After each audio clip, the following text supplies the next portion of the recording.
encargado del área de internamiento y del área de emergencias en la clínica veterinaria Pet Salud. Ha realizado una maestría en la clínica de pequeños animales de la Universidad Autónoma de Barcelona, en España. Realizó un posgrado de urgencias y emergencias veterinaria avalada por la Institución de Acreditación Internacional Brasilera.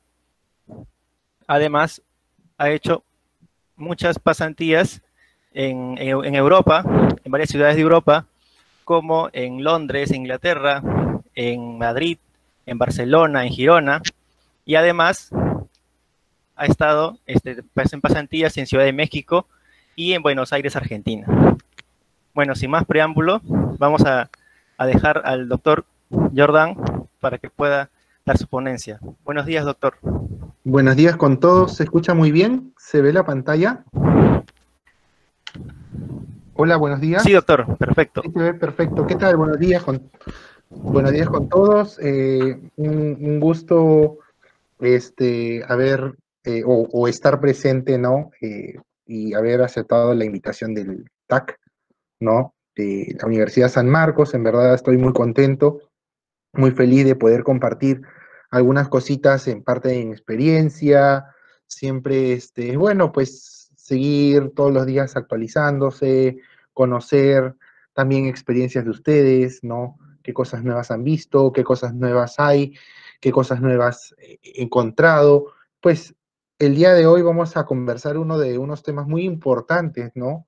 Sobre el shock hipovolémico, ¿sí? Y algunos detalles más, ¿no? Que de repente nos va a servir para poder afrontar, manejar o tratar de diagnosticar dicha alteración que la vamos a ir conociendo, ¿sí? Bueno, una pregunta tan sencilla, ¿no? Yo creo que de repente, bueno, a mí me gusta interactuar bastante, pero creo que va a ser un poquito más complicado, pues no los puedo ver, pero quiero que ustedes piensen, ¿no? Y me digan, bueno, o no me digan, pero piensen, ¿cuál es el porcentaje de agua que existe en el organismo de una mascota? ¿No? De repente, si le pueden escribir por el chat, de repente para tener un poquito una idea qué tanto conocimiento tienen y poder ver, ¿no? Porque creo que hay alumnos de varios ciclos, también hay médicos veterinarios y quisiera tener un poquito un panorama, qué tanto conocemos un poquito sobre la fluidoterapia, la cantidad de agua que hay en un organismo. Por ahí me podrían ayudar, de repente con algunas respuestas que ponen en el chat. Sí, claro, pero ahorita no están poniendo respuestas, pero de todas maneras invito a todos los participantes a escribir sus preguntas y a lo que el doctor pregunte para hacer la charla más interactiva. Claro, sí, sí. A ver, ¿cuál es el porcentaje de agua que existe en el organismo de una mascota? ¿Cuál creen que es? Vamos a ver, una idea, no pasa nada, nadie te castiga si te equivocas, ¿no? Y dicen Todos estamos para 60%, aprender. 60%, 60%, 60%. muy bien. 60%, muy bien, es una respuesta correcta. Y ahora yo preguntaría, ¿cuál es el porcentaje de agua que existe en el organismo de un cachorro? Esa sería mi siguiente pregunta. Sabemos que esta la han respondido muy bien, es un 60%. Ahora yo pregunto, en un cachorro, ¿cuál será? Dicen 90%, otro dice 80, 90%. Pues bueno, sí, estamos entre 80%, ¿no? Y esto se va a deber bastante a que un cachorro tiene mayor masa muscular, ¿no? Está desarrollando una masa muscular. Una mascota adulta tiene mayor cantidad de grasa. Y la grasa no va a almacenar tanto líquido a comparación del músculo, ¿sí? Es por eso que la mascota, ¿no? El cachorro va a tener mayor cantidad de líquido. Y conforme vaya creciendo, pues esto se va adecuando al 60%, ¿sí? Muy bien. Entonces, vamos a recordar un poquito, ¿no? Un poco de fisiología, ¿no? La distribución orgánica de fluidos. Vamos a recordar que existen espacios, ¿no? Espacios extracelulares e intracelulares. Este es el lecho vascular, está el espacio intersticial y esto abarca un tercio, ¿sí? Y lo que hablamos, lo que observamos acá es la célula, ¿no? El espacio intracelular ocupa 2/3, o sea, mayor cantidad de líquidos vamos a encontrar dentro de la célula, ¿sí? Perfecto. Entonces, vamos a recordar, como habíamos hablado, un 60% de la mascota, ¿no? Va a estar compuesta por líquidos, ¿no? Por fluidos. ¿Cómo está distribuido? Si tiene un 60% de agua corporal, va a ver que un 40% es intracelular y el 20% va a ser extracelular. El extracelular se va a dividir en intravascular y intersticial, siendo el intravascular tan poco porcentaje, pero esto es tan importante que va a depender muchas veces que viva o muere el paciente, ¿no? Eso es muy importante, ¿no? Un paciente que vomita, un paciente que tiene muchas diarreas, que tiene una hemorragia, pues este 5% que está acá, pues es muy importante para la vida del paciente. Entonces vamos a recordar, ¿no? Que un paciente también tiene líquido, ¿no? Habíamos hablado que tiene un 60% de agua. Y este 60% de agua se va a perder. ¿Cómo se pierde? A través de la orina. Y en la orina se pierde 2/3 del total, ¿sí? Luego va a haber otras pequeñas pérdidas. Todos los días una mascota pierde líquido. En las heces, ¿no? Cuando respira, en la transpiración de la piel y en la saliva. Todo esto lo pierde diariamente, pero la mascota también consume líquido, ¿no? También se alimenta, a veces hay comidas húmedas, ¿no? Es ahí en donde va ingiriendo líquido. O también existen metabolismos en los tejidos que hacen que también se pueda recuperar una cierta cantidad de líquido. Es así, ¿no? De lo que pierde y lo que adquiere el paciente es que llega a un equilibrio. Lo que pierde es recuperado, ¿sí? Y esto se llama el mantenimiento. Perfecto. Entonces, no es lo mismo de lo fisiológico que hemos conversado con lo patológico, ¿sí? Un paciente, por ejemplo, nos llega un paciente a la clínica y podemos observar, pues, un paciente que ha vomitado, pues, ¿cuánta cantidad de líquido habrá en este vómito? Pues, quizás habrán unos 50, 80, sí, más de 150 ml aproximadamente, ¿no? O tenemos este tipo de paciente, ¿no? Que no solamente pierde líquidos, sino también, pues, pierde glóbulos rojos, ¿sí? Entonces, pues un paciente está perdiendo líquidos, pero estos pacientes que están vomitando no lo están recuperando. O sea, su pérdida normal, vamos a adicionarle algo que se va a sacar del líquido intravascular, ¿no? En principio, y eso no se recupera. Si este paciente me vomita y toma agua y lo vuelve a vomitar, pues no está recuperando. Si este paciente tiene una hematoquesia, una hematemesis, entonces este paciente pues está perdiendo y no puede recuperarlo. Entonces hay una pérdida, no hay una recuperación y esto lleva a un desequilibrio, ¿sí? Perfecto. Entonces, ¿para qué vamos a administrar fluidos? Bueno, vamos a administrar fluidos, una de estas es para reponer electrolitos. Cuando un paciente tiene vómitos, cuando un paciente tiene diarreas, pierde electrolitos. Sodio, cloro, potasio. ¿Qué más se pierde? Se pierde bicarbonato.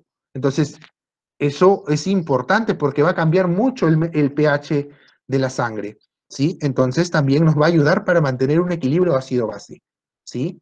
No se pone un fluido porque el paciente no está comiendo. No, el fluido importante va a hidratar, pero no va a alimentar al paciente.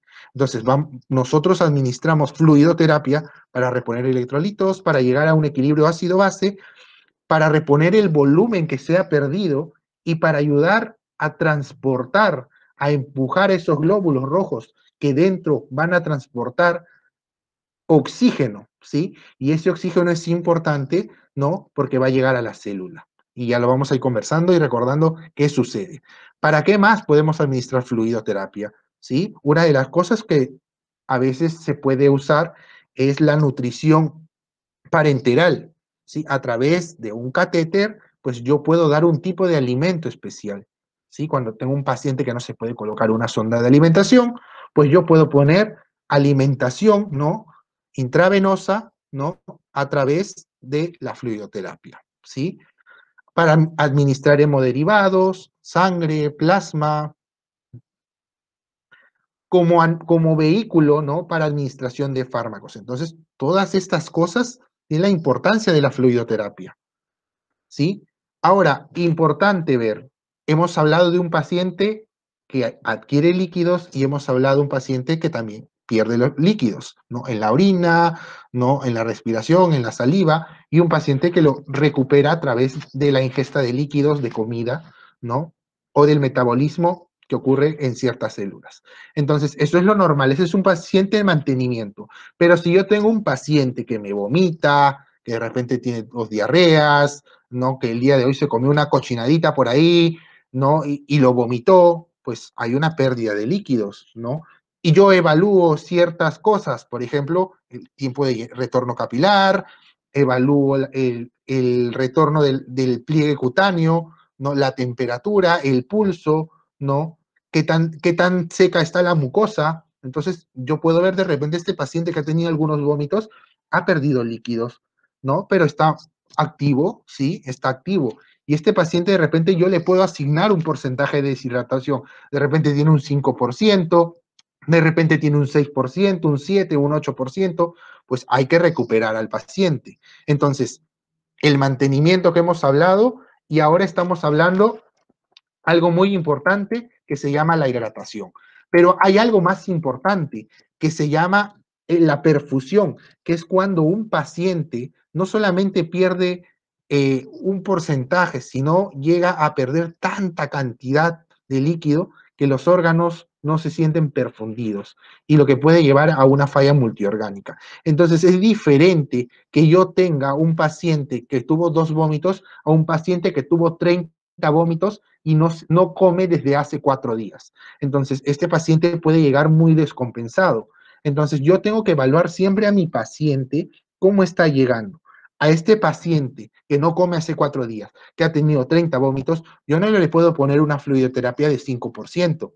Yo no le puedo poner una fluidoterapia de mantenimiento, porque este paciente necesita ser más agresivo, ¿no? Entonces, es diferente, y esto lo hablo porque muchos veterinarios confundimos, ¿no? El término perfundir con hidratar, ¿sí? Cuando hablamos de hidratar es, bueno, asignar pérdidas, ¿no? Contables, ¿no? Porcentajes leves de deshidratación, 5, un 6, pero cuando yo hablo de perfundir, me estoy hablando de un paciente que ya me llega en un estado crítico, descompensado, ¿no? Entonces es diferente perfundir que hidratar. Eso grabémoslo porque ese es el manejo para un paciente. Y esta diferencia, esta gran diferencia puede salvar la vida de un paciente. Una cosa importante también que tenemos que recordar, ¿no? Es el glicocálix. Bueno, hace unos años, ¿no? Se habló, nosotros nos enseñaron en fisiología que, bueno, el hecho vascular, pues está el líquido y también están las proteínas, principalmente la albúmina, ¿no? Y la ley de Frank-Starling nos hablaba un poquito sobre la presión hidrostática y la presión oncótica, ¿sí? Perfecto. Entonces, ¿qué sucedió? Hace unos años se descubrió en el lecho vascular existen unas pequeñas microvellosidades como lo estamos observando, ¿sí? Estas pequeñas microvellosidades se denominan glicocálix endotelial. Pero este glicocálix que fue descubierto, pues tuvo una gran importancia porque no solamente quedaba en la ley de Frank Starling que decía, sí, hay una presión hidrostática, hay una presión oncótica, no.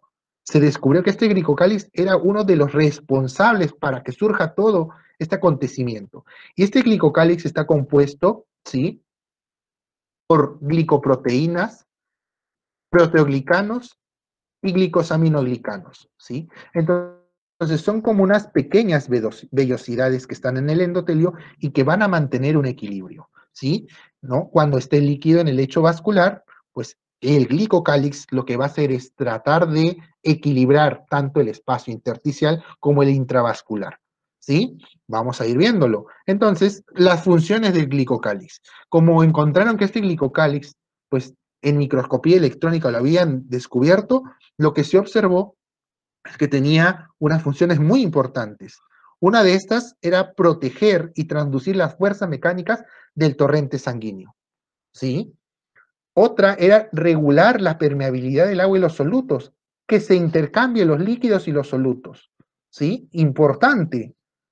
Otra era regular la permeabilidad de macromoléculas, principalmente las proteínas. Prevenir la adhesión de eritrocitos, leucocitos, de plaquetas en el endotelio. Y regula, ¿no? Que no se formen trombos, ¿no? O previene que no se formen trombos, ¿no? Y que no se active la fibrinolisis a nivel vascular, ¿no? ¿No? Existen sustancias antitrombóticas como el sulfato, por ejemplo, que ayuda a que no se formen estos trombos y no se active la fibrinolisis. Entonces, este glicocálix tenía una importancia, ¿no? A nivel del endotelio, ¿sí? Y regula, ¿no? El tono vascular, vasoconstricción, vasodilatación. Entonces, es importante conocerlo, ¿sí? Entonces, ¿qué sucede con este glicocálix? ¿Por qué tanto me hablas del glicocálix, no? ¿No? El glicocálix, ¿no? Como tiene estas funciones de regular el líquido y los solutos, tiene que ver mucho, con mucha importancia para el tema de fluidoterapia, con el tema de un paciente deshidratado, un paciente que pierde líquido, con un paciente que va a reponerse un tipo de solución, ¿sí? Entonces, cuando el glicocálix se altera, ¿no? Cuando estas vellosidades desaparecen, pues a esto se le denomina shedding. Este shedding, pues va a ocurrir, ¿no? Por una sepsis, ¿sí? ¿Por qué más? Por una inflamación sistémica, por una isquemia o por una liberación de péptido natriurético atrial. ¿Qué sucede cuando yo le pongo, por ejemplo, a un paciente 70 mililitros por kilogramo? Pues este paciente va a recibir mucho fluido, ¿no? Bastante fluido, ¿no? Entonces, ¿qué sucede? Este líquido, ¿no? Yo tengo un corazón que está bombeando, pero viene tanto líquido, que el corazón dice, no, hay mucho líquido, ya no puedo, no se cansa. Y lo que sucede es que se va a liberar una hormona que se llama el péptido natriurético, que lo que va a hacer es que estimula la natriuresis, la eliminación, ¿no? De sodio a través de la orina. Pues ¿para qué? Porque el sodio cuando es eliminado va a jalar agua y está eliminando esa sobrecarga de líquido. Pero cuando se libera este péptido natriurético, también lo que podría suceder es que arrase con las vellosidades de glicocálix. Y esto va a empeorar, porque una de sus funciones era regular, ¿no? Los solutos y el líquido. Es importante, si yo tengo un glicocálix arrasado, destrozado, pues el líquido se va a escapar al espacio intersticial, las moléculas se van a escapar al espacio intersticial y el vascular pues se va a complicar. Ya lo vamos a ir viendo, pero es importante este glicocálix, muy importante para el manejo de la fluidoterapia. Entonces, ahora sí, entremos a lo que hemos venido, a conocer un poco de shock, ¿sí? Entonces, la pregunta sería, ¿qué entendemos por shock? ¿Sí? Muchas veces hablamos shock cuando se pierde líquido, cuando no llega el líquido a la célula, ¿no? Entonces, ¿realmente es eso? ¿No? Entonces, cuando hablamos de shock, vamos a referirnos, ¿no? ¿No? Que es la producción inadecuada de energía celular. ¿Sí? Mucho lo relacionamos, ¿no? Mucho lo relacionamos con el tema de perfusión. Sí, pero principalmente es la producción inadecuada de energía celular. A eso le denominamos shock. Y lo dice, pues, un gran intensivista, ¿no? Uno de las Biblias del intensivismo, ¿no? El libro de Silverstein. Entonces, que nos habla un poco de shock.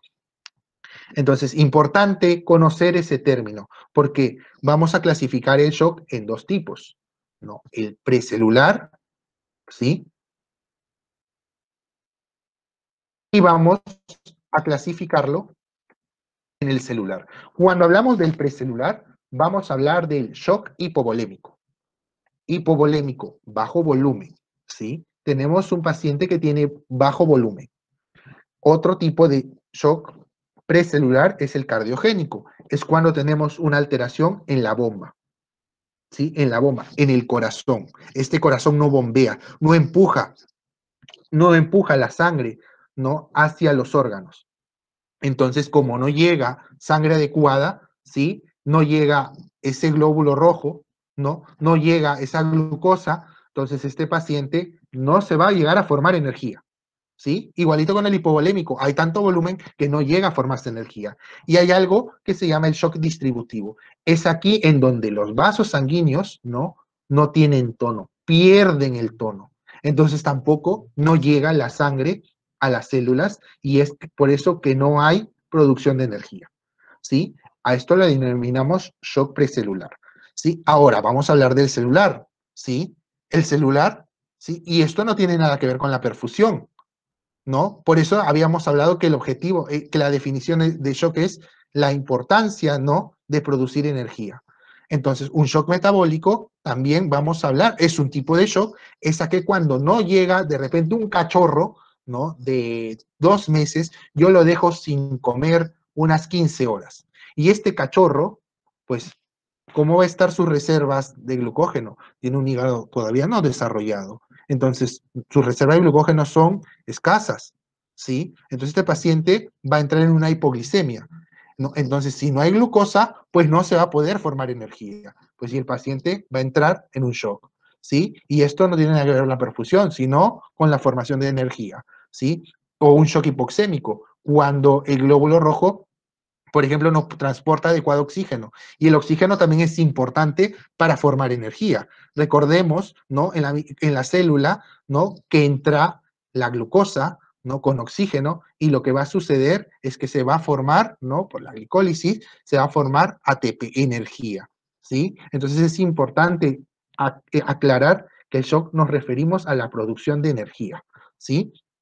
Entonces, recordando un poquito, ¿sí? Vamos a recordar un poquito, este es el lecho vascular, los glóbulos rojos tienen en su interior hemoglobina, ¿sí? La hemoglobina en su interior transporta el oxígeno. Importante, ¿a dónde? A la célula, ¿sí? Entonces, el glóbulo rojo se carga aproximadamente con un 100% de oxígeno, ¿sí? Se carga de oxígeno. Entonces, ¿qué sucede? Cuando llega el glóbulo rojo, ¿no? A la célula, pues lo que va a hacer es entregar un porcentaje. Esto se llama el DO2. El DO2 es la entrega de oxígeno que se da del 100% que transporta el glóbulo rojo, lo que va a dar es un 30-35%. La célula no necesita más, ¿sí? No necesita más cuando es un paciente sano, ¿sí? Entonces, el glóbulo rojo se queda con un 65-70%, ¿sí? La célula suficiente con 30 y 35% para poder hacer su metabolismo. Entonces, por eso nosotros, si nosotros sacamos sangre, pues sangre venosa, vamos a encontrar un poco de oxígeno, porque el glóbulo rojo sí ha entregado oxígeno, pero también se queda cargado, ¿sí? Regresa y lo elimina, ¿no? Entonces se va o se recarga más, ¿sí? Entonces el oxígeno, el glóbulo rojo da un porcentaje. Su margen es bastante, ¿sí? Bien, bien astuto el glóbulo rojo. Esta entrega de oxígeno, ¿no? Esta entrega de oxígeno, pues entra a la célula, también entra por aquí la glucosa, y lo que sucede es que la glucosa, vamos a recordar, por la glicólisis, lo que sucede es que se va a dividir en dos piruvatos. Este piruvato, al tener contacto con oxígeno, ¿no? ¿Qué va a suceder? ¿No? Lo que va a suceder es que se está consumiendo, ¿no? Se consume el oxígeno. Este consumo se llama VO2, ¿sí? La entrega y el consumo. El consumo de oxígeno con el piruvato, ¿no? Van a hacer que se forme, ¿qué cosa? El ATP, ¿sí? Entre la mitocondria y se forme ATP, ¿sí? Eso es lo normal, ¿sí? Perfecto. Entonces, recordando, ¿sí? Este es el glóbulo rojo, transporta su oxígeno, ¿no? Va a hacer la entrega, se forma, la glucosa entra, hay la entrega de oxígeno, el consumo de oxígeno, el oxígeno entra al contacto con el piruvato, entra a la mitocondria, se forma ATP. ¿Y para qué sirve el ATP? Pues el ATP tiene muchas funciones. Para las organelas, ¿sí? Para que éstas puedan trabajar, ¿no? Otra de las cosas que va a suceder es que el ATP es importante para el funcionamiento de las bombas, ¿sí? Hay bombas, ¿sí? Que intercambian electrolitos, ¿no? Como la bomba de sodio y potasio, ¿sí? Bueno, el oxígeno, ¿no? Se libera el CO2 que se tiene que liberar, ¿no? Y las bombas, vamos a recordar, importante, ¿no? La energía, la bomba sodio-potasio. Necesita de energía por intercambiar, ¿sí? Pues esto es importante. Entonces, ¿qué más sucede en lo normal? El agua, pues entra a la célula, ¿no? Entra a la célula y lo que sucede aquí es que está generándose un mecanismo normal. Ahora, si yo tengo, por ejemplo, un paciente que lo llevo a correr, pues este paciente lo que va a suceder es que va a consumir más oxígeno, ¿no? Un paciente que sale a correr consume más oxígeno. Su demanda ya no será entre un 25-35%, quizás sea un 50%. Y cuando tenemos un paciente enfermo, pues quizás el porcentaje aumenta y va a demandar más oxígeno, ¿sí?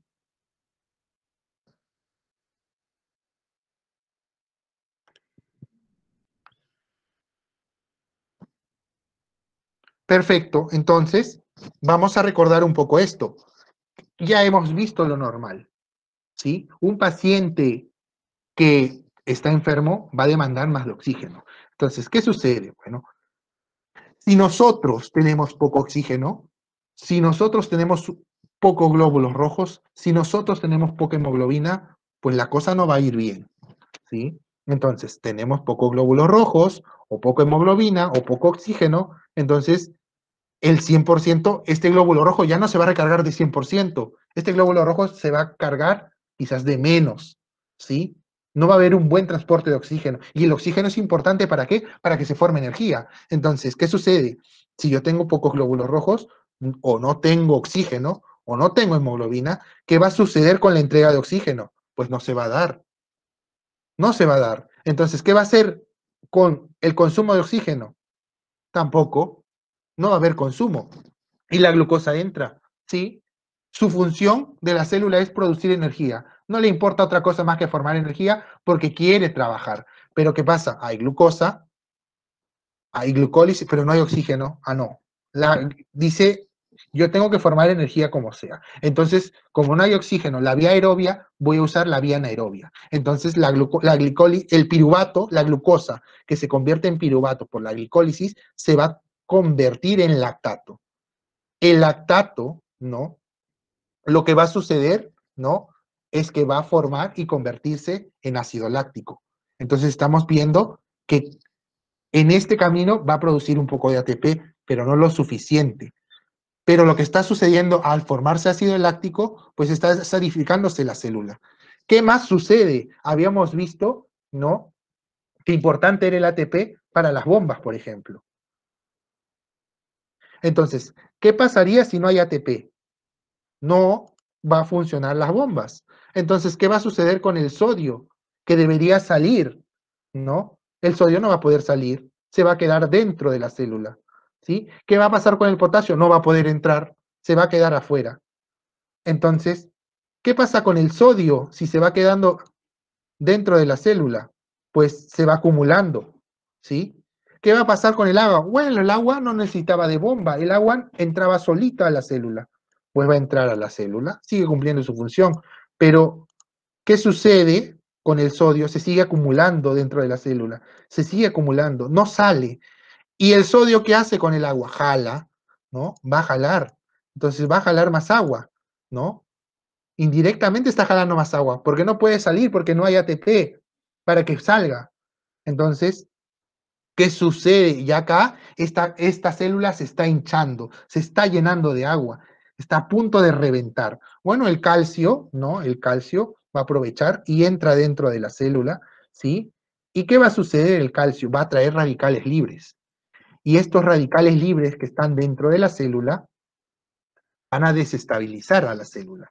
Entonces, al desestabilizarlo, van a generar una liberación de sustancias inflamatorias. Entonces, ¿qué va a pasar? Los glóbulos blancos están viendo que hay un problema y van a ir a controlar, ¿no? Ese proceso inflamatorio, se van a expresar. Y esto puede hacer que la célula, ¿no? Pueda alterarse, ¿no? Pueda generar en un órgano un síndrome de respuesta inflamatoria sistémica, desestabilizando a la célula, al órgano y al paciente, y lo que va a suceder es que puede llegar a morir. Entonces estamos viendo qué sucede si no hay oxígeno, si no hay formación de energía, ¿no? ¿Qué es lo que sucede, ¿no? Entonces, es así como se da el shock. Entonces, importante, hemos venido a escuchar el shock hipovolémico. Entonces, cuando hablamos del shock hipovolémico, y ya lo hemos visto, ya sabemos cómo surge el shock, entonces tenemos que hablar del shock hipovolémico. El shock hipovolémico, como lo habíamos comentado, nos hablaba de volumen. Hay poco volumen. Y lo vamos a definir como la disminución de volumen intravascular, que esto va a hacer que la precarga, ¿no?, disminuya, y entonces, como consecuencia, el gasto cardíaco va a bajar, ¿sí? No va a haber una adecuada sangre que llegue al corazón, ¿sí? Y este va a bombear, pues, lo poco que llega. Es uno de los más comunes en medicina veterinaria, ¿sí?, el shock hipovolémico. Y las causas de este shock hipovolémico puede ser una hemorragia, pueden ser vómitos, diarreas, un paciente que tiene poliuria, ¿no?, excesiva, o también pues, se extravase líquido en el espacio intersticial, ¿sí? Debido a un aumento de la permeabilidad vascular, una hipoalbuminemia, se escape líquido, ¿sí? No hay líquido a nivel vascular. Entonces, el shock hipovolémico va a tener algunas fases, ¿sí? Una de las fases va a ser la fase del shock compensado. Esto es en perros, ¿sí? En perros vamos a tener 3 fases. Una de ellas es el shock compensado, el otro es shock descompensado temprano y el otro es tardío o irreversible. Y cuando hablamos de estas fases es porque se va a caracterizar de ciertas constantes. Vamos a hablar del shock compensado. El shock compensado es en donde yo voy a tener a un paciente que quizás ha tenido algunos vómitos, ¿no? Pero ¿qué sucede? Un paciente que ha tenido 4 o 5 vómitos, unas 3 diarreas, no está comiendo, pero te mueve la cola. No está muy bien, yo lo oculto. Ah, bueno, tiene una frecuencia cardíaca de 140, sí se siente, tiene una temperatura de 38, tiene un pulso normocinético, sus mucosas están rosadas, ¿no? Pero ¿qué sucede? Este paciente ha perdido líquido. Y como me mueve la cola, yo digo, pues no tiene nada, ¿sí? Está muy bien. Pero ¿qué sucede? Existen mecanismos de compensación. Y estos mecanismos de compensación pueden enmascarar lo que está sucediendo. Tú sabes que los mecanismos de compensación tienen un tiempo de vida, ¿sí? Pero como está con la frecuencia cardíaca dentro de lo normal, está con una presión dentro de lo normal, para mí este perrito está normal, pero no es así, porque los mecanismos de compensación me están enmascarando las cosas.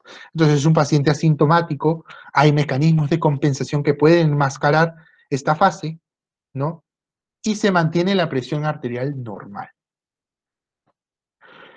Bueno, en este paciente vamos a encontrar algunas características, pueden aumentar a veces la frecuencia cardíaca, la respiratoria, el retorno capilar puede ser menor a 1 segundo, como si estuviera normal, a pesar del líquido que ha perdido, ¿sí? Me pueden mascarar muchas cosas. Orina el paciente, tiene una temperatura normal, entonces cosas que tenemos que evaluar, ¿sí? Porque de acá, si yo lo dejo pasar unas 5 horas, de repente este paciente pues ya no va a estar igual, porque esos mecanismos de compensación se pueden acabar. Otra fase que ocurre en el shock hipovolémico es la fase descompensada temprana. ¿Qué es lo que sucede aquí? Bueno, acá ya los mecanismos de compensación pues ya están casi acabándose, ¿sí? Entonces yo voy a tener un paciente de otra manera. Este es el típico paciente, doctor, hace 5 días pues está vomitando unas 8 veces al día, está con unas diarreas y no come hace 4 días, doctor. Entonces vemos un paciente decaído, pues vemos las mucosas, está rosa pálida, tengo unas mucosas secas, tengo un retorno capilar de 2,5 segundos, tengo una temperatura de 37, tengo un pulso hipocinético, un pulso tarsal hipocinético, ¿no? Yo siento ya puedo encontrar cambios en la frecuencia cardíaca, en el estado mental del paciente, ¿no? Es ahí en donde yo digo, Pues, este paciente sí necesita quedarse hospitalizado, no, este paciente sí necesita hidratarse, ¿no? Entonces, tenemos que diferenciar y no dejarnos llevar solamente. Tenemos que preguntar, tenemos que tener una información y pensar. Ahí vamos a conocer cómo podemos ayudarnos para poder tratar de detectar el shock compensado, ¿sí? Bueno, acá los mecanismos de compensación, pues, se han intensificado, ¿no? Y también van disminuyendo, ¿sí? Se van acabando. Acá lo que va a suceder es que se van a liberar mediadores que van a aumentar la permeabilidad vascular. Va a haber un daño endotelial, ¿no? Va a haber liberación de neutrófilos y van a dañar el endotelio. Dañan el endotelio. Cristian, tú me hablaste que hace unas diapositivas atrás que recuerde el glicocálix. Y el glicocálix era muy importante porque mantenía la permeabilidad vascular, permeabilidad de los solutos. Qué importante, ¿sí? Y acá ya está habiendo un daño endotelial, ¿sí?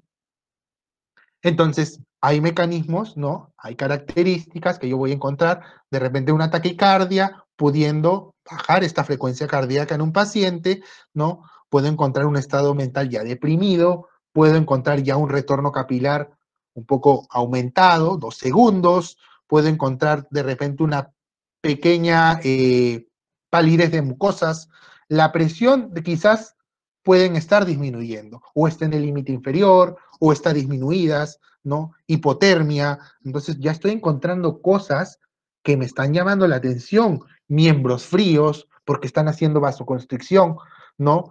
¿Qué sucede? Ya lo vamos a conversar, pero hay una vasoconstricción porque el organismo quiere priorizar, ¿no? Órganos principales, pues principalmente el corazón, el cerebro, ¿no? Lo demás no le importa, no le importa los miembros posteriores. Entonces, ¿qué pienso? Yo toco un paciente y estoy sintiendo lo frío, la temperatura va bajando porque está haciendo una vasoconstricción periférica, ¿sí? Entonces estoy encontrando un paciente que ya hay cambios. Y lo más crítico, ¿no? Encontrar una fase 3 en donde voy a encontrar un paciente, ¿no? Con shock descompensado tardío o irreversible. Ya un paciente con una presión baja, con un tiempo de retorno capilar, pues aumentado, más de 3 segundos, miembros helados, temperatura muy baja, ¿no? Voy a encontrar una bradicardia, un estado semicomatoso, ¿no? Voy a encontrar un paciente, pues, al borde de la muerte, ¿sí? Entonces, acá se acabaron ya por completo, no hay mecanismos. Acá está viviendo el perro, ¿no? Como puede y se puede morir. Entonces, hay un síndrome de disfunción orgánica múltiple, ¿sí? Ya está viendo una alteración porque no llega perfusión, no llega sangre, no llevan oxígeno, no hay energía, no hay formación de energía en los órganos. Entonces los órganos se van a inflamar. Se altera la perfusión del corazón. Si no llega sangre a los órganos, tampoco va a llegar sangre a las coronarias. Entonces ese corazón, pues, ¿qué va a suceder si no llega sangre, ¿no? A nivel de las coronarias? Pues, ¿qué va a pasar con ese músculo cardíaco? Pues, se va a necrosar, ¿no? Una isquemia en principio, pues, y después se necrosa, ¿no? Entonces, y voy a tener una parada cardíaca, ¿sí? Entonces, importante saber identificar, ¿no? En qué fase estoy encontrando al paciente. ¿Qué características puedo encontrar? Bradicardias, estupor, un paciente comatoso, una hipotensión grave, un paciente que no orina, pues porque está priorizando, ¿no? Está priorizando los órganos como el corazón y el cerebro, y no le importa la piel, no le importan los miembros, no le importa el riñón, no le importan las heces intestinales. Entonces no llega sangre al riñón, este riñón no va a poder filtrar porque no hay sangre, entonces vamos a tener una anuria, ¿sí? Perfecto, entonces vamos a tener un paciente que está descompensándose. Vamos a recordar que hay mecanismos de compensación. Cuando tenemos una hipovolemia, ¿qué sucede? El gasto cardíaco va a disminuir, ¿sí? Cuando disminuye el gasto cardíaco, pues en principio hay respuestas, ¿sí? Hay respuestas, mecanismos de compensación. El primer mecanismo de compensación se da a nivel del seno carotidio, una respuesta de los quimio y varoreceptores, ¿no? hay una respuesta simpática, el corazón empieza a bombear mucho más rápido, ¿no? Va a priorizar, ¿no? Bombea, bombea y empieza a distribuir, ¿no? Pero este mecanismo actúa rápido, pero es muy corto. Existe otro mecanismo mucho más potente que es el sistema renina-angiotensina-aldosterona. Pues este es un mecanismo muy potente, ¿sí? Pero lo malo de este mecanismo es que es muy lento para actuar, pero es muy bueno. Entonces, pues yo puedo tener a un paciente que si yo tengo un gasto cardíaco bajo, ¿no? Por la hipovolemia, pues puedo compensarse, ¿no? Por los mecanismos de compensación, valga la redundancia, ¿sí? Pero si yo tengo un paciente que estos mecanismos de compensación se acaban, pues voy a tener una disminución del gasto cardíaco, ¿no? Y esto me va a llevar a un shock hipovolémico. Hay mecanismos, como les comentaba, que duran un poco más. ¿Cuánto dura los quimioreceptores, no? Mira, esto es rapidísimo. Los quimio y los varoreceptores, ¿sí?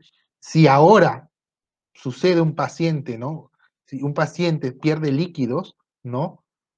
Un atropello, se cayó del 9º piso, o tiene vómitos y diarreas, entonces hay mecanismos de compensación, ¿no?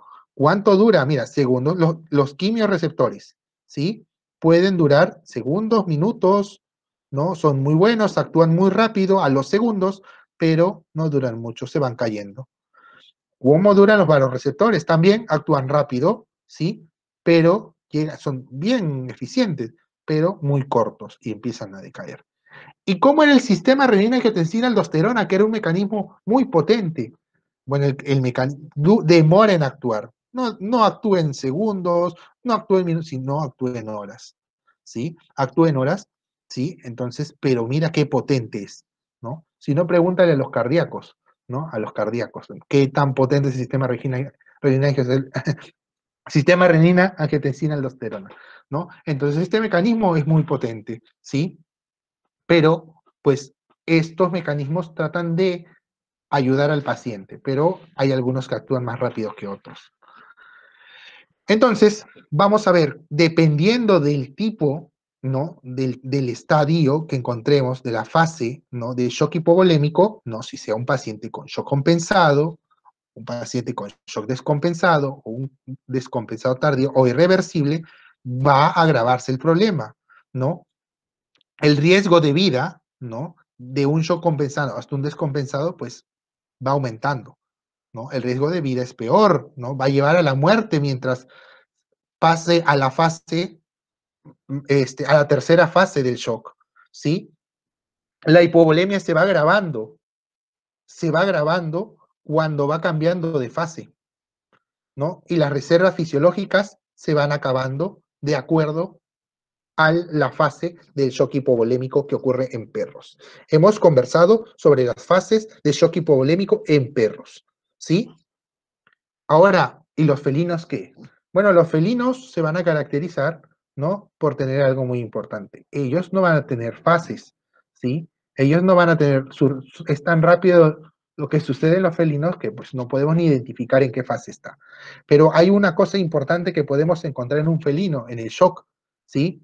La triada, ¿no? Del shock. Y una de las cosas que vamos a tener es bradicardia.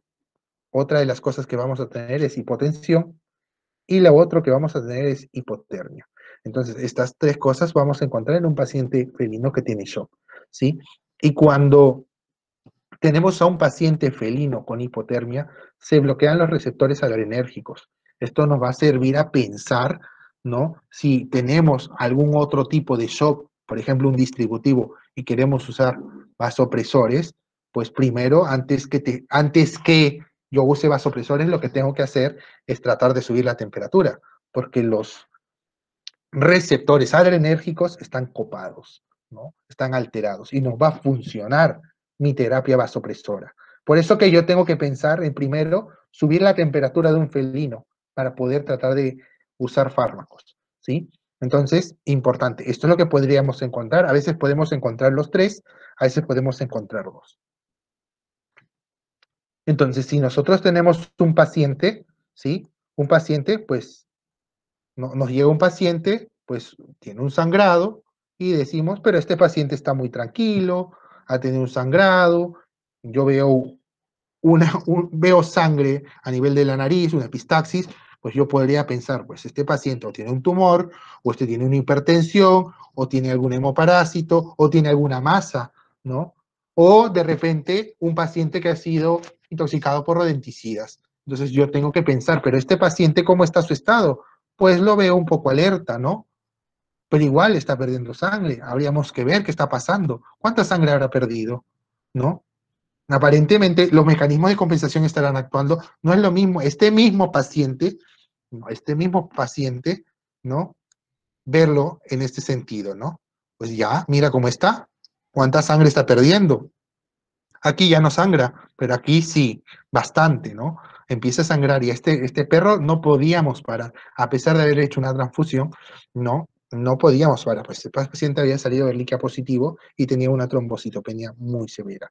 Entonces, estamos pensando, oye, mira, ¿qué pasa? Tenemos que tratar de estabilizar a este paciente. Entonces, esto me puede llevar a un shock o estoy teniendo un shock. ¿En qué fase estará? Entonces, tengo que empezar yo a investigar. Bueno, tenemos un paciente que nos llega a consulta de esta manera. Entonces, ¿qué hacemos con el paciente? ¿Sí? Lo primero que vamos a hacer es administrar fluidoterapia. ¿Sí? Entonces, lo primero, cuando yo tengo un paciente, bueno, está en shock, ¿no? Ha llegado en shock. Lo que voy a hacer es poder usar una vía de administración. Una de estas sería la intravenosa, ¿sí? Bueno, sencillo, nosotros conocemos mucho de esto. Tenemos vías a nivel la vena cefálica, la safena, la femoral, la yugular, para poder colocar. Pero te imaginas un paciente que te llegue en una fase irreversible, pues a ver, cateterízalo. Pues ahí se va a poner lo peor. No, es fácil poder cateterizar a un paciente que de repente me llegue moviendo la cola, ¿no? De repente como este paciente, ¿no? ¿No? Entonces, de repente lo puedo cateterizar más fácil, pero de repente si yo tengo un paciente que ha sido atropellado hace 2 horas, ha perdido mucha sangre, pues va a ser difícil cateterizar, ¿no? Entonces la cosa va a cambiar bastante. Entonces, ¿qué hacemos con este tipo de paciente? Bueno, una de las cosas, tenemos que buscar cómo poder recuperar, cómo poder tener una vía de acceso. Y una de estas es poder hacer un corte, ¿no? Un corte, se llama el cut down, ¿no?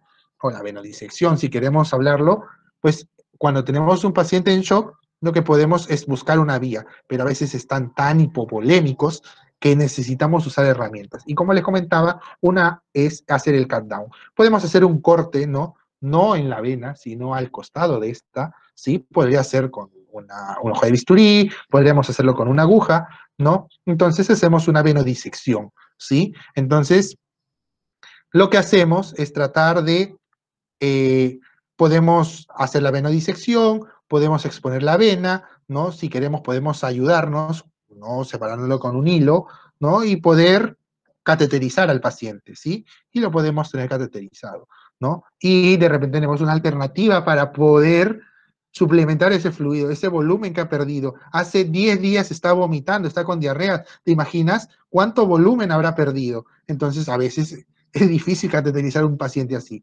pero tenemos alternativas que nos pueden ayudar a tratar de salvarlo, ¿sí?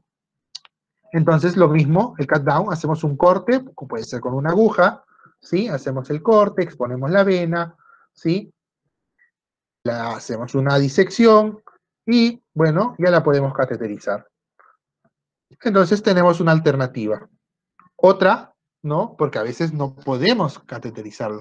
¿Qué otra alternativa tenemos? Pues una de estas que tenemos, podemos hacer una administración, ¿no? Intraósea, ¿no? Podemos colocar de repente una aguja intraósea en cachorros que va muy bien, ¿sí? Porque en un perro adulto es más complicado, ¿no? Una cateterización intraósea, puedo, afeito la zona, desinfecto bien la zona, ¿no? Y coloco una aguja, pues una aguja gruesa, puede ser número 18, ¿sí? Y a nivel, puede ser a nivel femoral, ¿no? Yo trato de introducir la aguja, ¿sí? Y es ahí donde yo puedo tener una vía de acceso, ¿sí? Entonces puedo corroborarlo con una radiografía, ¿sí? Puede ser en varias zonas, vamos a verlos donde podemos Puede ser a nivel del húmero, del fémur, de la tibia, en donde yo puedo colocar una vía de acceso, ¿sí? Para tratar de estabilizar a mi paciente. Va muy bien para cachorros, porque cateterizar a un cachorro, pues a veces es complicado, porque de un mesecito, bueno, a ver, cateterízalo, a veces y viene en shock hipovolémico, a veces no puedo encontrar la yugular, si es más complicado, ¿no? Entonces, pues tengo otras alternativas, ¿sí? Otra de las cosas que, bueno, los gringos mucho usan este tipo de sistema, ¿sí? Eh, Vamos a ver este pequeño video, ¿no? En donde vamos a ver cómo usan los gringos, ¿no? Cómo usan los gringos, un tipo de, como un taladro, ¿sí? ¿No? Les comenté que en cachorros, pues, puede ser una alternativa colocar una aguja, pero a un perro de 15 kilos, pues no, imposible, muy difícil, ¿sí? Muy difícil, ¿sí? Entonces, bueno, los gringos crearon este tipo de taladro, ¿no? Que ayuda a poder introducir, ¿no? Una aguja, para hacer una disección.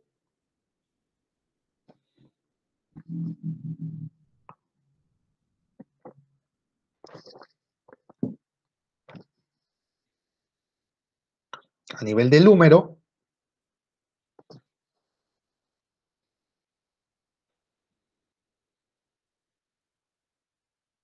introducen,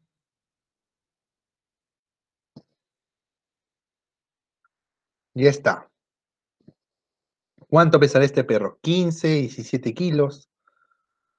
Y por ahí pueden conectar la vía o pueden extraer sangre. Tienen una vía de acceso, ¿no? Entonces, esto no, pues esto es una alternativa más que se puede, pues no es tan barato este taladro, especialmente para huesos, ¿no? Para hacer una cateterización intraósea, ¿no? Función ósea, no es tan sencillo, no es tan barato, pero bueno, sí, el dispositivo pues, creo que está a unos $900 y aparte están pues, las agujas, ¿sí? Otra vía de administración, mi pregunta será, pues en un paciente hipovolémico, no, en donde hay una vasoconstricción periférica, porque el organismo quiere priorizar el corazón, ¿no? Y el cerebro que se perfundan, en donde lo que va a hacer es excluir mucho la zona de la periferia, como los miembros, como no va a irrigar adecuadamente los riñones, no va a irrigar adecuadamente las asas intestinales, pues en un paciente descompensado, yo podría usar una vía subcutánea, pues esta vía subcutánea no sería recomendable, ¿no? No sería recomendable porque hay una vasoconstricción periférica, ¿no? Los vasos están tan pequeños que tú le pones vía subcutánea, pues no se va a absorber nada. No te va a llegar a estabilizar. Este paciente necesita ser agresivo. ¿Sí? Un suero subcutáneo en un paciente con shock hipovolémico no te va a servir de nada. Dejaría esto para dar un mantenimiento a un paciente renal, si quiero hacerlo, pero para un shock hipovolémico, pues esta alternativa no va, ¿sí? No va, para nada, ¿sí? No va, no sirve, ¿sí? No sirve, ¿sí? Y la intraperitoneal podría ser una alternativa para un shock hipovolémico, pues hemos visto, sabemos que existe, que es una vía alternativa, pero vuelvo a lo mismo, hay una vasoconstricción periférica. ¿Tú crees que esas intestinales estén bien irrigadas? ¿Sí? ¿Tú crees? No, no estarán bien irrigadas, porque está prefiriendo el organismo en el corazón y en el cerebro. ¿Sí? Entonces hay una vasoconstricción periférica, esas intestinales, pues los vasos son muy pequeños, no se va a poder absorber. ¿Sí? Entonces, bueno, hay que tener asepsia si queremos hacerlo, pero no está indicada en shock, ¿sí? No está. Existen otras alternativas que ya la hemos visto, ¿sí? Entonces, esta vía tampoco se debe usar en un shock hipovolémico, ¿sí? Y ni hablar de esta de acá, vía oral, ¿no? A un paciente que tiene shock hipovolémico yo no le puedo dar vía oral algo porque pues no vamos a llegar a lo que queremos, a nuestro objetivo, ¿sí? Necesito salvar, necesito volumen. Este paciente pues ha perdido tanto volumen, no llega sangre a los órganos, pues vía oral pues no va a llegar nunca, ¿sí? Entonces esta vía también está contraindicada. Entonces es importante, ya hemos visto a nuestro paciente, sabemos y conocemos qué alternativas tenemos para cateterizar, qué alternativas tenemos si en caso tenemos un paciente complicado. Y una cosa importante, un paciente que tiene un shock hipovolémico, pues necesitará oxígeno, pues sería lo correcto, porque este glóbulo rojo, ¿no? Cuando no llega adecuadamente hacia la célula, pues también quizás si tenemos una anemia, quizás si de repente no hay una correcta hemoglobina, está baja, o de repente lo que queremos es que llegue oxígeno a la célula. Entonces, si nosotros sobrecargamos, le damos una ventana más al paciente para que ese glóbulo rojo capte un poquito más de oxígeno, si de repente por una enfermedad habíamos dicho que consume más oxígeno, quiere decir que ese glóbulo rojo está regresando a nivel pulmonar para tratar de captar ese poco oxígeno, está fallando el paciente. Entonces, si yo le doy una ayuda, sobrecargo más ese glóbulo rojo, posiblemente llegue un poco más de porcentaje a la célula y pueda tratar de ayudar al paciente. Entonces, la oxigenoterapia está recomendada en un paciente que tiene shock hipovolémico para tratar de saturar ese glóbulo rojo y me pueda llevar un poco más de oxígeno hacia la célula. ¿Sí? Importantísimo, importantísimo en el paciente. ¿Sí? Yo tengo que dar oxígeno, yo tengo que tratar de ayudar con el volumen, a empujar, pero también suministrar oxígeno importante. ¿Sí? Entonces, bueno, ya hemos visto un poco qué tenemos que hacer cuando llega un paciente. Bueno, cateterizar, qué vías tenemos, que tengo que oxigenar, pero ahora yo tengo que guiarme. ¿Realmente este paciente que me ha venido tiene un shock hipovolémico? ¿O qué podría tener? ¿No? Cristian nos habló de los distintos tipos de shock. Entonces yo tengo que guiarme tratar de identificar el shock. Y lo primero es que tengo que ver parámetros, ¿sí? Parámetros de perfusión, importantísimo, ¿no? Uno de estos es el examen físico. Yo tengo que ver el estado de conciencia del paciente, cómo están las mucosas, el TRC, ¿no? El color de las mucosas, la frecuencia cardíaca, la respiración, cómo está el pulso, débil, ¿no? Está fuerte, se siente, ¿no? ¿Cómo está la temperatura? ¿No? Importante el estado de conciencia del paciente. Entonces, tengo que evaluar mi examen físico, nunca descuidar eso, ¿sí? Por más que tenga millones de máquinas, no. Esto es importante, ¿sí? El examen físico. Luego, si yo puedo evaluar algunas cosas más, pues de repente ya voy a tener un poco de panorama más claro, ¿no? Una de las cosas es el lactato, que ya lo vamos a conversar. Otra, pues puedo apoyar de usar la ecografía para poder identificar ciertas cosas, ¿no? Que también lo vamos a conversar, medir una presión arterial, evaluar el índice de shock, medir si este paciente está produciendo orina. Entonces son parámetros que me van a indicar si este paciente está perfundiendo adecuado o no. Una es la medición del lactato. Y cuando hablamos de la medición del lactato, habíamos visto que, ¿qué sucede? Que la glucosa entra, ¿sí? Y cuando hay oxígeno, ¿no? Cuando hay oxígeno se va a formar ATP, ¿sí? Pero ¿qué sucede cuando no hay oxígeno? Si no hay oxígeno, quiere decir que la sangre no está llegando a esa célula, ¿no? Entonces, como no está llegando oxígeno hacia la célula, quiere decir que la célula va a usar, para tratar de formar energía, la vía anaerobia. Y como va a usar la vía anaerobia, ¿no? La glucosa por la glicólisis se va a degradar a piruvato, a 2 piruvatos. Y el piruvato, como no hay oxígeno, no va a formar acetilcolina, lo que va a hacer es formar lactato. El lactato que se forma acá, esto me va a medir. Esto me va a decir que este paciente no está llegando el oxígeno, que no está perfundiendo bien. Entonces el lactato es un buen indicador de perfusión sanguínea. Secundariamente, yo puedo inferir, el lactato no es un indicador de acidosis metabólica, no, pero yo sé que el lactato, la acumulación de lactato me puede llevar a una acidosis metabólica, pero no es un indicador de eso, para eso existe la medición de gases, ¿sí? Pero lo que yo voy a ver mediante la medición de lactato que no hay una buena perfusión sanguínea, y esto es un indicador que el paciente, pues, puede tener una hipovolemia, ¿sí? Entonces es importante no solamente es medir el lactato, sino yo medir ahora y ver con mi terapia después si este lactato está mejorando con mi volumen sanguíneo que yo he administrado o con mi estabilización que voy a hacer, ¿sí? Entonces, hablamos del aclaramiento del lactato, ¿sí? Yo como sé que es un indicador de perfusión sanguínea, si yo mido el lactato, lo que yo voy a hacer es de repente reevaluar, no, Ahora mido mi lactato, lo revalúo en 6 horas y tendría que bajar un 21%. ¿Sí? Si está bajando ese 21%, pues mi paciente está yendo bien. ¿Sí? En 12 horas debería haber una mejoría del 42%. El lactato mayor a 2.5 me podría indicar que hay una hipoperfusión. Hay otras cosas que pueden subir el lactato y es también interpretarlo, ¿sí? Existen, ¿no? Muchas causas de hiperlactatemia. Pues un dolor me puede hacer que sube el lactato.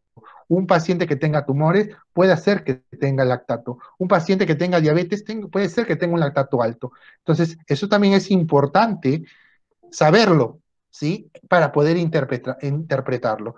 Y hemos visto, antes de hablar del lactato, hemos visto bastantes parámetros. ¿Y por qué hay tantos parámetros que me pueden indicar un shock hipovolémico? Porque ninguno es 100% fiable. Si yo combino todos, recién puedo tener información, ¿sí? Otra de las maneras de yo poder identificar un shock hipovolémico podría ser a la vez de la ecografía, ¿no? Usar el TIFAS, el AFAS, ¿no? Para poder evaluar si en un paciente de repente tengo algún líquido libre en el tórax, si tengo líquido libre en el abdomen, y eso me podría indicar si hay líquido libre. Tengo un paciente con las mucosas pálidas, ¿no? Un paciente con el TRC de 3 segundos, tiene una temperatura baja, y yo veo líquido libre y yo pulso y encuentro sangre, pues este paciente tiene una hemorragia, ¿no? O por dónde está perdiendo líquido, ¿no? Entonces, esto me ayuda, este es el estetoscopio del futuro, ¿no? Entonces, me ayuda a tener información por dónde podría encontrar líquido, ¿no? Que se esté perdiendo. Y esto, porque el líquido que se pierde me puede llevar a un shock hipovolémico, ¿sí?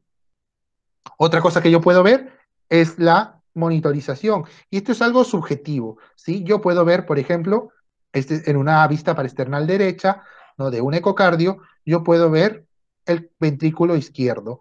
Y esto es como un honguito, ¿sí? Recordemos, un honguito, ¿sí? Creo que hay un hablado hace unas horas con el doctor Juan Diego. Entonces, de repente les habrá mencionado sobre el honguito, ¿sí? El ventrículo izquierdo, ¿sí? Pero si yo tengo poco volumen, si yo pierdo volumen, si la mascota pierde volumen, pues entonces aquí va a haber un cambio. ¿Qué podría encontrar? Mira, si yo tengo una hipovolemia, podría encontrar que los músculos papilares, que son estos que están acá, pues se acercan mucho, ¿sí? Se juntan, ¿sí? Este es un paciente que tiene un volumen adecuado y este paciente, pues, tiene una baja cantidad de volumen, ¿sí? Esto es algo subjetivo. A esto le denominan el signo del beso, ¿sí? Cuando se vienen a juntar los músculos papilares, ¿sí? Y esto me podría indicar, ¿no? Que yo tengo un paciente hipovolémico, ¿sí? Es aquí en donde podemos ver, esto es un paciente normal, ¿sí? Que le hicimos y vemos el honguito, ¿sí? El honguito, pues, normal, hay un volumen adecuado, pero no es lo mismo que nos llegue un felino, ¿sí? Un felino en donde mire cómo se juntan los músculos papilares, ¿sí? Pues esto nos está diciendo que este paciente, muy aparte de los signos que estamos encontrando, que tiene una hipovolemia, ¿sí? ¿No? Entonces podemos guiarnos de la ecografía, podemos apoyarnos. Otra cosa es la medición de presión arterial, y esto es importante porque esto va a ser el producto del gasto cardíaco y la resistencia vascular periférica. Yo voy a poder evaluar la presión sistólica, la diastólica y la media, ¿sí? Esto me va a poder indicar cómo están esos vasos sanguíneos, cómo está distribuyéndose esa presión. Otro parámetro importante y que lo podemos usar mucho en el shock compensado, ¿no? Porque les había comentado que muchas veces podemos tener un paciente que ha tenido tantos vómitos, mueve la cola y se nos pasa desapercibido que realmente está en un shock, porque hay mecanismos de compensación que pueden estar ocultando que el paciente esté entrando en shock. Pero cuando se caben esos mecanismos de compensación, este paciente pues, puede decaer. Entonces, existe algo que se llama el índice de shock. El índice de shock lo que va a hacer es yo, con dos parámetros básicos, que es la frecuencia cardíaca entre la presión sistólica, yo voy a hacer esta división. Y si mi división es mayor a 0.9 o a 1, pues esto me está indicando que este paciente está en un shock, ¿sí? Entonces yo lo puedo usar mucho para un shock compensado, para determinar a un shock compensado, ¿sí? En perros, ¿sí? En gatos aún faltan estudios para determinar muy bien el índice de shock, pero en perros se usa esta fórmula, la frecuencia cardíaca entre la presión sistólica, para determinar si este paciente está en shock o no. Otra de las cosas que les había hablado es la monitorización de orina. Pues importante, había una vasoconstricción periférica, el riñón no va a recibir adecuada perfusión sanguínea, entonces no va a haber producción de orina. Entonces es importante que un paciente, ¿no? Cuando tenga, yo monitorice la producción de orina, importante. Yo le puedo colocar una sonda, ¿sí? Puedo colocarle una sonda y ver la producción de orina a un paciente, ¿no? La producción de orina normal en un perro va de 1 a 2 mililitros por kilogramo por hora, un gato va mayor a 1 mililitro por kilogramo por hora. Entonces yo sondeo a mi paciente y puedo contabilizar en 4 horas cuánto ha producido, cuánto pesaba mi perro. Vamos a ver, en 4 horas debió producir esto. ¿Está produciendo o no? No está produciendo. Ah, entonces estamos fallando. Algo está pasando con este paciente, ¿no? Entonces tenemos que ver y monitorizar, porque tú le estás entrando, tú le vas a introducir fluidos, y si le vas a introducir fluidos, pues esos fluidos tienen que producirse y eliminarse. Si no, algo está pasando con esos riñones. O hay una pérdida por un lugar en donde no estamos viendo. Entonces voy a contabilizar mi orina. A veces se puede hacer esto, a veces no, pero también existe la medición de producción de orina a través de ecografía, ¿sí? Entonces yo puedo medir el largo, el ancho por el alto, ¿no? Ecográficamente, y me va a dar una aproximación para yo poder evaluar el largo por el ancho por el alto, perdón, acá es el alto en centímetros por 0.625, y esto me va a dar cuánta producción de orina podría tener ecográficamente. Perfecto. Bueno, ya identificamos, ya sabemos qué podemos hacer en un inicio con el paciente, cómo podemos identificar, ayudarnos, ¿no? De ciertas pruebas para poder identificar a mi paciente que está en un shock hipovolémico, y las siguientes que hacemos, ¿no? ¿Qué fluidoterapia le voy a poner a mi paciente? Pues primero hay que ver qué tipo de fluidoterapias tenemos en nuestro país, ¿no? Y cómo están compuestos, ¿sí? A ver, nosotros en nuestro país tenemos el cloruro de sodio, ¿sí? Tiene esta cantidad de sodio, 154 milimoles por litro de sodio y de cloro. ¿Qué otra sustancia tenemos? Tenemos el lactato Ringer, que estamos observando, cómo está compuesto por sodio, por cloro, por potasio, por calcio y por lactato. ¿Sí? Muy bien. ¿Y qué otra sustancia tenemos? El isofundín. ¿Sí? Eso también lo tenemos en nuestro país, ¿no? ¿Qué es lo que tiene? Tiene sodio, tiene cloro, tiene potasio, tiene calcio, tiene magnesio. Pues el lactato Ringer no lo tiene, ¿no? Bueno, tiene magnesio, ¿no? Importante, pero esto no tiene lactato, esto tiene malato, ¿sí? Entonces, yo tengo estas soluciones en mi país. Pregunta cuál de estas soluciones podría usar. Ahora, yo pregunto, si tengo un paciente que no que ha entrado en shock, ¿no? Quiere decir que este paciente no hay una perfusión adecuada de sangre, ¿no? Hay hipovolemia, entonces no está llegando adecuadamente el glóbulo rojo transportando oxígeno, por ende, lo que va a suceder es, a nivel celular, está ocurriendo producción de energía, pero usando la vía anaerobia. Entonces quiere decir que recordemos que se iba a producir lactato, pero también el lactato se iba a hacer que se forme o se produzca el ácido láctico. Entonces esto va a hacer que el paciente esté en acidosis metabólica, ¿sí? Entonces este paciente que tiene acidosis metabólica, pues hay que combatirlo, hay que tratar con un buffer. Mi pregunta es, ¿el cloruro de sodio tiene un buffer? No, yo no veo ningún buffer en el cloruro de sodio. Yo veo en el lactato Ringer. Sí, el Ringer lo que va a hacer es metabolizarse por el hígado y se va a convertir en bicarbonato. Y eso me va a cambiar mi acidosis metabólica. ¿Sí? El isofundín. ¿Tiene algún buffer? Sí, el malato, que va a usar el músculo para formar bicarbonato. Entonces, tenemos unas soluciones en nuestro país. ¿Cuáles son las soluciones que podemos usar? Viendo qué beneficios nos pueden ayudar. ¿Sí? Porque quizás el cloruro de sodio me pueda generar mayor acidosis. ¿Sí? Entonces tengo que ver qué soluciones tengo en mi país para poder usar, ¿no? En un paciente que tenga un shock. Bueno, entonces ya sabemos que tenemos una vía, ya tenemos oxigenado a nuestro paciente, ya podemos identificar si estamos ante un shock hipovolémico, pues ya voy a elegir mi fluidoterapia. ¿Ahora qué hago? Bueno, vamos a trabajar algo que se llama la terapia por metas. Entonces, lo que yo tengo que hacer al inicio es medir mis constantes de mi paciente. ¿Sí? ¿Cómo yo sé que este paciente tiene un shock hipovolémico? El examen físico que habíamos empezado, ¿no? Mi temperatura, mi tiempo de tiempo de retorno capilar, cómo está mi frecuencia cardíaca, cómo está mi frecuencia respiratoria, cómo está el estado del paciente, el estado de conciencia del paciente, cómo está el pulso, ¿no? Entonces yo estoy evaluando estas cosas, las mucosas, entonces ese va a ser mi basal. Si yo le mido el lactato, perfecto, tengo un lactato. Si yo le mido la presión, mi presión está normal o no. Si yo tengo un ecógrafo para evaluar si hay líquido libre, también me va a dar información, ¿no? Entonces, yo estoy teniendo información basal. Y ahora lo que voy a hacer con esa información basal es voy a ver qué tanto me va a responder mi terapia. La fluidoterapia es como colocar, como si tú coloques un fármaco, ¿no? Una enrofloxacina, un meloxicam, una dexametasona, pues es lo mismo. También vas a inocular algo, ¿sí? Entonces también tienes que saber cuánto tienes que dar, porque así que como puedes dar mucho, puedes complicar más al paciente y lo puedes inundar.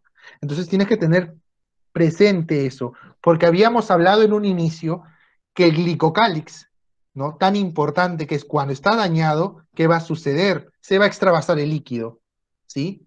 Y se va a llenar el espacio intersticial, ¿no? ¿Qué va a suceder? Las proteínas también pueden pasar al espacio intersticial. Esas proteínas pueden jalar más líquido del espacio intravascular. Entonces, eso es lo que tengo que pensar, si realmente tengo que inundar a mi paciente o tengo que perfundir, ¿sí? Eso es lo que tengo que ver. Perfundir, no inundar. Perfundir y no inundar, ¿sí? No hidratar, no mantener, sino perfundir y no inundar. Eso lo tenemos que tener presente siempre, ¿sí? Entonces, bueno, un paciente que nos llega, cachorro, ¿no? De mes y medio, vomitando, ¿no? Entonces, si tenemos un paciente cachorro vomitando, pues tenemos que plantearnos cómo vamos a trabajar con este paciente, ¿no? Hay que ver su estado de conciencia, hay que evaluar temperatura, hay que ver cómo está el pulso, ¿no? Hay que evaluar el paciente, la frecuencia cardíaca, la frecuencia respiratoria, no, el TRC, entonces tengo que empezar a trabajar. Entonces yo lo que tengo que hacer con mi paciente es manejar mi shock hipovolémico. Perfecto, entonces lo que vamos a hacer es nuestra terapia por metas. Y cuando hacemos nuestra terapia por metas, es nuestros constantes basales y vamos a empezar a trabajar. Cuando yo tengo un paciente con shock hipovolémico, lo que tengo que hacer es dar fluidoterapia. Y lo vamos a dar en primera instancia a una dosis, ¿no? Sea perritos o sea gatos, de 10 a 30 mililitros por kilogramo, ¿sí? Entonces, yo lo voy a hacer esto en 15 minutos, ¿sí? Yo habiendo tomado mis basales, yo voy a tratar de restablecer a mi paciente, porque este paciente ha tenido vómitos o tiene diarreas o de repente ha perdido sangre, ha sido atropellado. Entonces, yo evalúo mis constantes y lo que tengo que hacer es tratar de subir esa presión, tratar de que esa presión me sirva para que ese órgano, ese riñón, ese intestino pueda recibir un poco de sangre, ¿sí? Entonces lo que yo tengo que hacer es usar bolos de 10 a 30 mililitros por kilogramo en un paciente canino y de 5 a 15 en un paciente felino. Entonces yo voy a usarlo en 15 minutos, un bolo de 15 minutos, sea en una bomba de infusión, sea un bolo de jeringa, pero lo tengo que hacer en 15 minutos, ¿sí? Perfecto, pasaron los 15 minutos, ¿qué es lo que tengo que hacer? Pues aquí hice mi basal, ¿sí? Aquí hice mi basal, pasaron mis 15 minutos, ¿qué voy a hacer? Reevaluar. ¿Cómo está la cosa? ¿Mejoró? ¿No mejoró? Sigue igual, no ha mejorado mucho. Entonces, ¿qué vamos a hacer? Vamos a pasar a otro bolo. A ver cómo nos va. ¿Responde nuestro paciente o no responde nuestro paciente? Otros 15 minutos. A ver cómo va. Si me responde o no me responde. ¿Sí? Si yo tengo una hemorragia, pues lo que tengo que hacer es tratar de estabilizar a mi paciente y llevar a las constantes que pueda, ¿sí? Porque lo que tengo que hacer es transfundir sangre, no solamente fluidos, sino transfundir sangre. O de repente tiene que entrar a cirugía. pero yo tengo que tratar de estabilizar a mi paciente, ¿sí? Bueno, hicimos nuestro segundo bolo, no responde nuestro paciente. ¿Qué hacemos? Vamos a medir constantes. De acuerdo a eso tomaremos la decisión si tenemos que hacer otro bolo, ¿sí? Y de acuerdo a esto, reevaluaremos.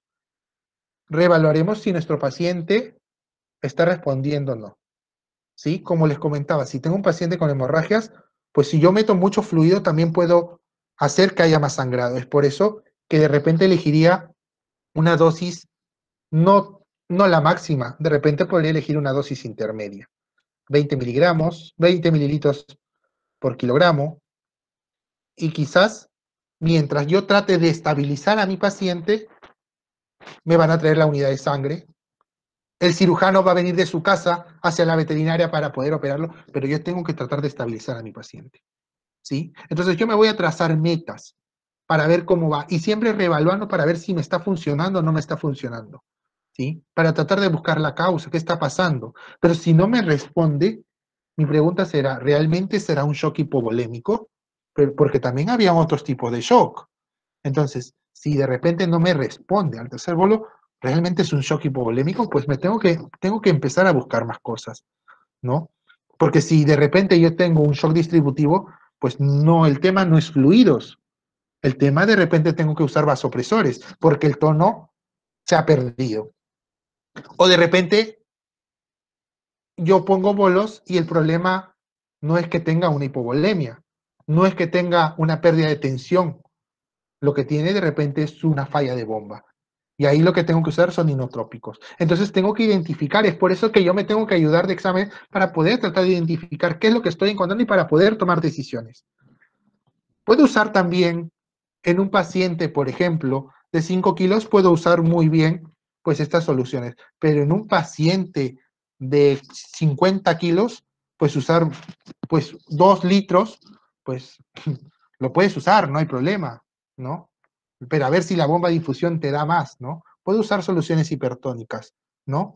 Una solución hipertónica es cloruro de sodio al 7.5%. Pues este líquido, no, esta solución hipertónica va a sacar líquido del espacio intracelular, perdón, intersticial, y lo que va a hacer es aumentar el hecho vascular, ¿sí? ¿Para qué? Para tener volumen.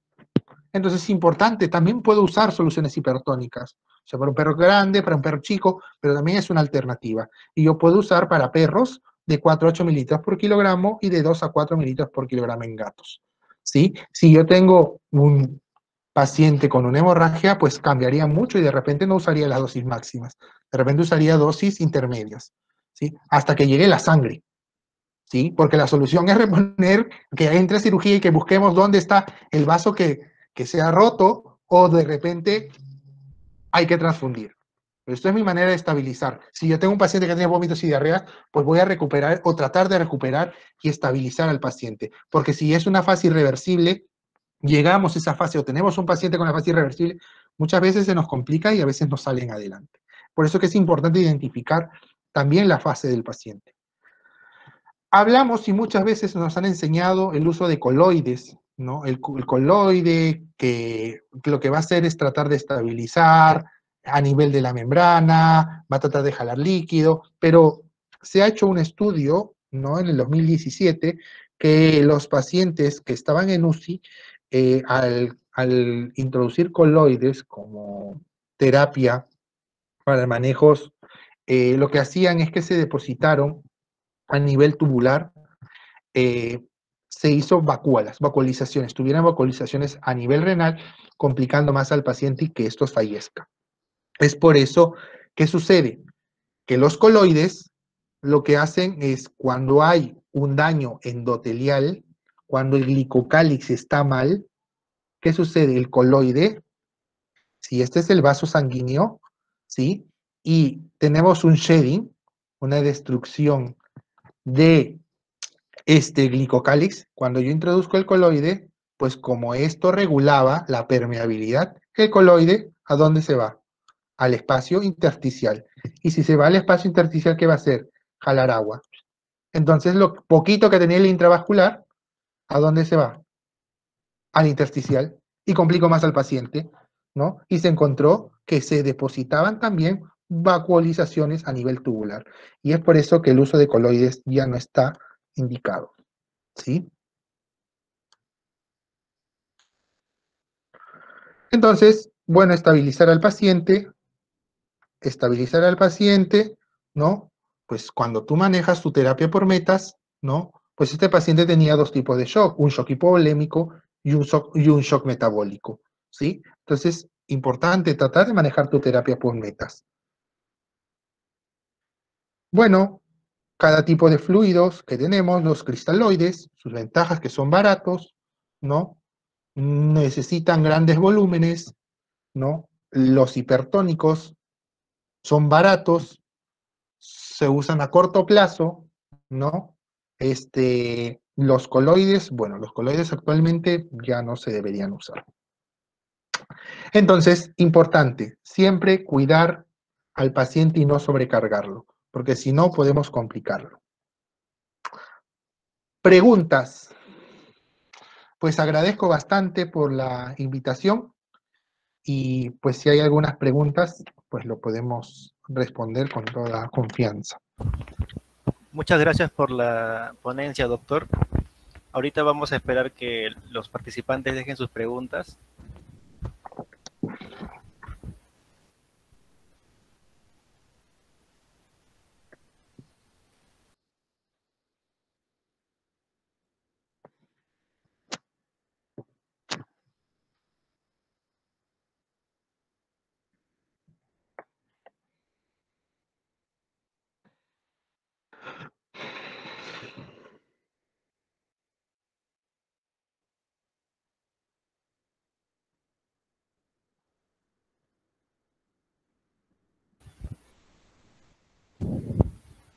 Bueno, mientras tanto, recordar a los participantes que luego tendremos un sorteo por parte de Representaciones Durán y después de la charla quedarse un ratito para tomar la foto grupal.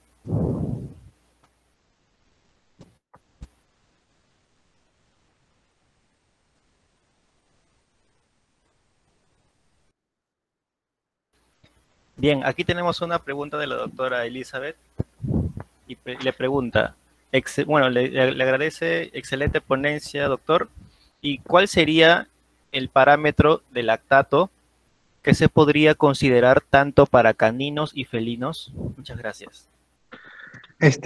Buenas tardes, doctora. Bueno, mire, mayor a 2.5 ya es un lactato anormal, ¿sí? Entonces, hay que interpretar bastante en el perro. Bueno, en el perro no hay tanta variabilidad como en el gato. El estrés también puede hacer que el lactato suba, ¿sí? En el gato, que es una especie que se estresa muchísimo, generalmente el lactato es muy variable. Se puede tomar en consideración, pero a veces es tan variable que a veces nos puede dar no una correcta información sobre la perfusión, ¿no? Más lo usamos para perros, pero nos va muy bien.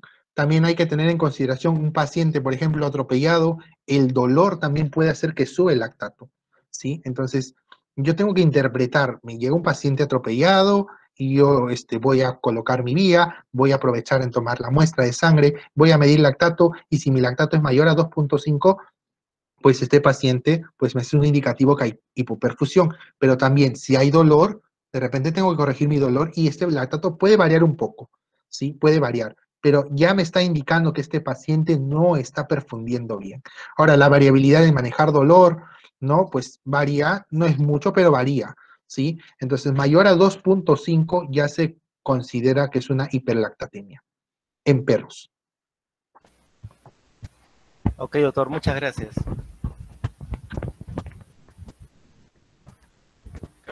Creo que no hay más preguntas. Perfecto. Les agradezco bastante, en verdad, por la invitación. Sí, me ha dado gusto de repente compartir, ¿no? Compartir experiencias. Y bueno, muchas gracias a del TAC, ¿no? A la Universidad de San Marcos por la invitación. Muchas gracias, doctor. Antes, agradecer a usted, doctor Jordán, por habernos brindado esta excelente charla. Ha quedado muy claro todo su ponencia. Y bueno, y en los próximos días el TAC le estará enviando una constancia a nombre de la Facultad de Medicina Veterinaria de la Universidad Nacional Mayor de San Marcos, por agradecimiento a la ponencia. Muchas gracias. Bueno, antes de finalizar, vamos a invitar a todos los participantes que activen sus cámaras para tomar una captura grupal. Doctor, ¿puede dejar de presentar su pantalla, por favor? Claro, ¿qué es lo que tengo que poner? Ahí poner dejar de presentar. Acá, está presentando, dejar de presentar. Ya estamos. Listo, muchas gracias. Bueno, un ratito, unos segundos para que puedan tomar la captura grupal. Listo, muchas gracias. Listo, muchas gracias. Ya está la captura. Muchas gracias. Ahorita voy a...